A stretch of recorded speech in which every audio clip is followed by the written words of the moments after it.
क्या आपका physical gold portfolio धीरे धीरे अब पुरानी कहानी बनती जा रही है? 2026 में कुछ बड़े बदलाव देखने को मिल रहे हैं। जहां एक तरफ ज्वेलरी और बार कॉइन की डिमांड स्थिर हो रही है, वहीं दूसरी तरफ डिजिटल गोल्ड और टोकनाइज्ड गोल्ड एसेट में तेज उछाल आया है। लेटेस्ट ट्रेंड की बात करते हैं। 2026 के पहली तिमाही और दूसरी तिमाही में डिजिटल गोल्ड प्लेटफॉर्म पर जो रिटेल का जो पार्टिसिपेशन है वो 35 से 40% बढ़ता दिख रहा है। ब्लॉकचेन बैक्ड गोल्ड टोकन्स की जो ट्रेडिंग वॉल्यूम है उसमें 50% से ज्यादा की ग्रोथ आई है।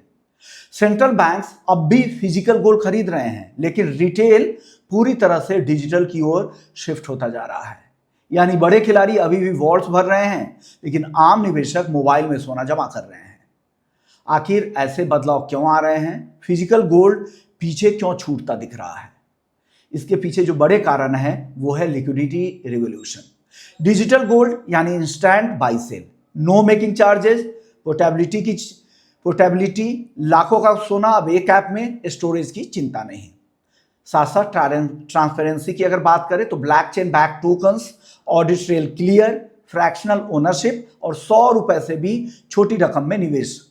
यानी गोल्ड अब सिर्फ तिजोरी में नहीं, टेक्नोलॉजी में बदल चुका है। लेकिन हर ट्रेंड के पीछे एक रिस्क भी होता है, हिडन रिस्क होता है, वो जानना बहुत जरूरी है। सबसे बड़ा रिस्क होता है डिजिटल प्लेटफॉर्म के लिए काउंटर पार्टी रिस्क। यानी अगर प्लेटफॉर्म डिफॉल्ट करता है तो वो रिस्क आप कैसे संभालेंगे। दूसरा रिस्क है रेगुलेशन की अनिश्चितताएं। इंडिया में अभी भी इसको लेकर क्लैरिटी नहीं है, कोई रेगुलेशन नहीं है। रिडेम्पशन चैलेंज है, क्या हर टोकन के पीछे एक्चुअल गोल्ड है? क्या गोल्ड की बैकिंग वाले ये टोकन्स हैं? ये एक बड़ा सवाल है। अगर आप सिर्फ डिजिटल पर भरोसा कर रहे हैं तो आप एक अनसीन रिस्क यानी छिपे हुए रिस्क खुद के लिए पैदा कर रहे हैं। तो इस नए गोल्ड साइकिल में आपको क्या करना चाहिए? आपकी स्ट्रैटेजी ये होनी चाहिए कि 40% फिजिकल में रखें, 30% गोल्ड ईटीएफ में रखें और 30% डिजिटल में रखें, टोकनाइज्ड गोल्ड में। एक स्ट्रैटेजी ये भी हो सकती है कि प्लेटफॉर्म नहीं, बैकिंग देखें, केवाईसी कंप्लायंट प्लेटफॉर्म्स हैं कि नहीं, 100% गोल्ड बैक्ड रिजर्व्स है कि नहीं, और रिडेम्पशन ऑप्शंस आपके लिए है कि नहीं, डिलीवरी अवेलेबल है कि नहीं। ये सारी चीजें आप देखें, फिर फैसला करें कि आपको डिजिटल गोल्ड के लिए जाना है नहीं।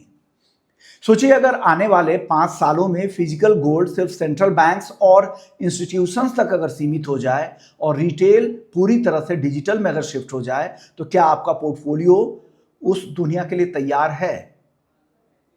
2026 में गोल्ड सिर्फ अब एक मेटल नहीं रहा, एक टेक्नोलॉजी बन चुका है। अगर आपने अपनी रणनीति नहीं बदली तो आपके पास सोना होगा लेकिन लिक्विडिटी नहीं होगी। इसलिए अहेड ऑफ द कर्व रहना बहुत जरूरी है, क्योंकि अगला गोल्ड साइकिल डिजिटल और फिजिकल के बीच में नहीं, यहाँ पे स्मार्ट और आउटडेटेड इन्वेस्टर्स के बीच में होगा। जो स्मार्ट मूव और समय के साथ चलेगा वही जीतेगा।